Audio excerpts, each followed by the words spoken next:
O'zbekistonga sovuq havo kirib kelmoqda deb O'zgidromet xabar berdi. Assalomu alaykum, kanalga yangi bo'lsangiz obuna bo'ling.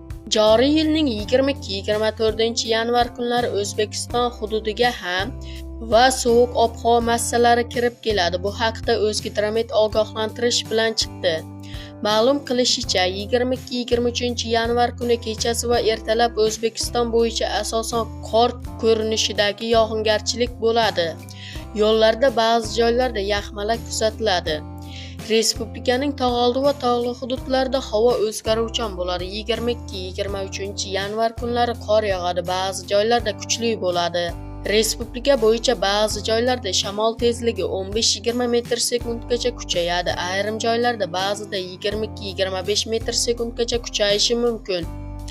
22-24-yanvar kunlari harorat kechalari 3-8 daraja sovuqqacha, kunduz kunlari 3-2 darajagacha iliq, shimolda kechalari 12-15 daraja sovuqqacha, kunduz kunlari 2-5 daraja sovuqqacha pasayadi.